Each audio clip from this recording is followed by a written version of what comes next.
Welcome back to Sprague River Homestead on another 4-H Friday. I'm Nikki, and today we're going to be talking about the basics of rabbit care, especially where it pertains to 4-Hers. Okay, so one of the questions that I get the most, especially from new parents, is what exactly is this rabbit hobby going to involve? And I think it's a fair question because, you want to know exactly what your kid's signing up for. And kids, you want to know exactly what you're signing up for, right?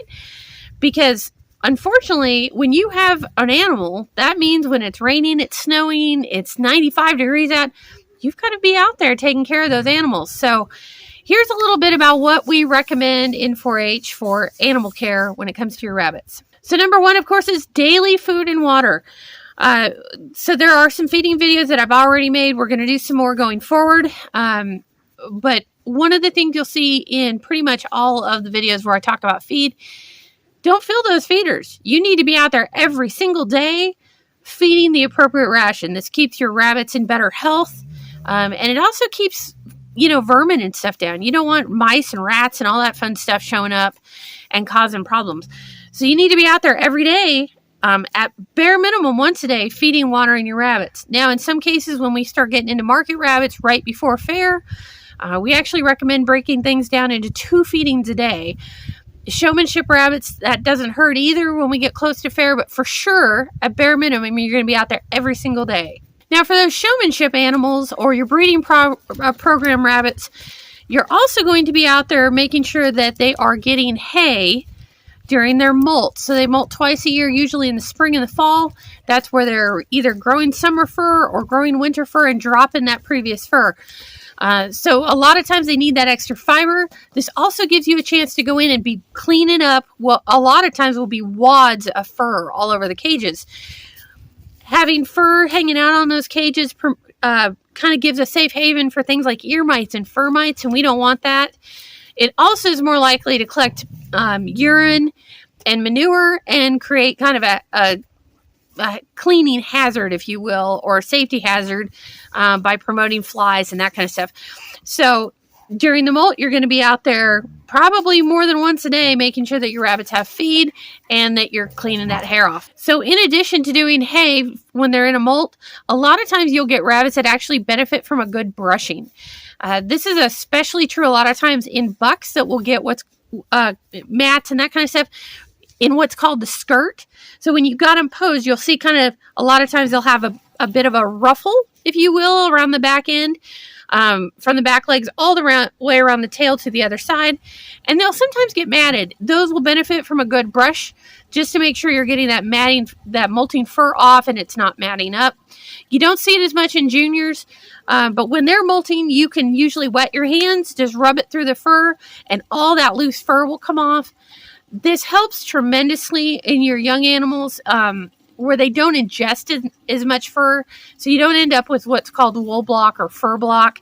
So it's just better for their digestive health. If you can kind of help them through that, do not be tempted to shave your rabbits, and don't get real invasive with the brushing. All you're trying to do is just get a little loose stuff off. I've seen kids come to fair that get into a weekly brushing routine and their poor rabbits are darn near bald. Remember that rabbits are very much like cats in that they self-groom. So you shouldn't need to do a whole lot to their fur. But during those molt times, it does help a whole lot if you can get some of that extra fur off and just give them a helping hand. Outside of the molt, you're going to be checking your nails probably about once a month. And not every rabbit will need their nails trimmed all the time. I have some adults that only need it quarterly. I've even got some older adults that only really need a nail trim about every 6 months. But it's a good habit, especially for those showmanship animals that have to get used to being turned over and used to their feet being manipulated. Check them every month. Take off the sharp tips if you need to. Cut them back if you've got to, but keep a close eye on those nails. That'll cause sore hocks more than anything, is just improperly cut nails or nails that have gotten too long, because what it does is it changes the position of the foot and it'll rub on the wire in a weird way. So check those feet every month. While you're in checking those feet, it's a good time to pull weights on your rabbits.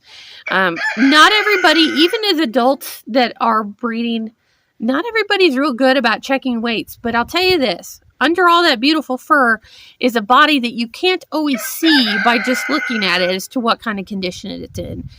So pull those rabbits pretty regularly. If you've got them out doing weights every month, go ahead and drop them on the scale. If you're doing market rabbits, and we'll talk about this in another video, in the market rabbits, you want to be weighing them weekly.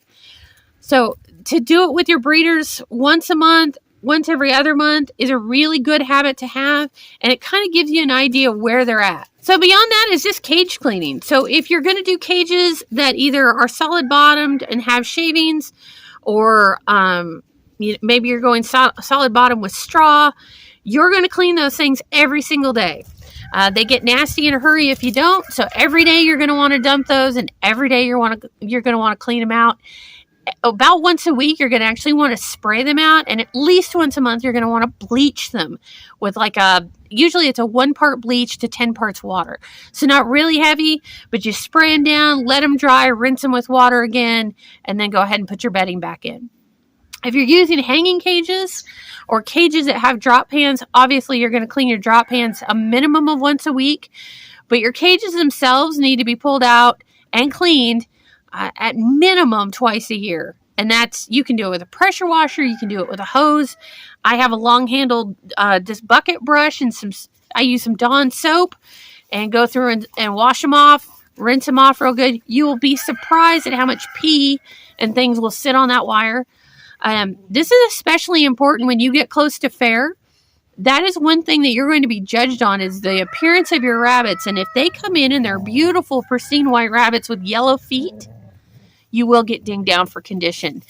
That's just kind of the way it is. So keep those cages clean, and it's important for the rabbit's health, but it's also important for how you're scored at fair. Beyond that, I do recommend pretty frequent, about once a month, just taking the rabbits out, giving them an overall health check. If you're doing the toenails or checking them once a month, this is a good time for it.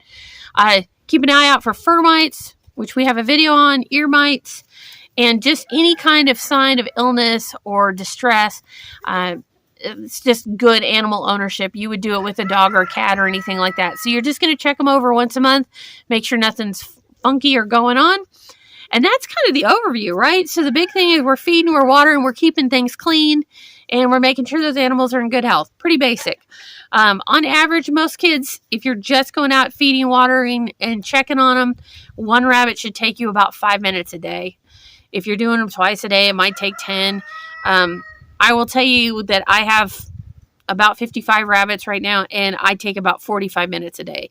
So it can be done, but just something to be thinking about as to what your overall day-to-day and month-to-month and week-to-week need to look like.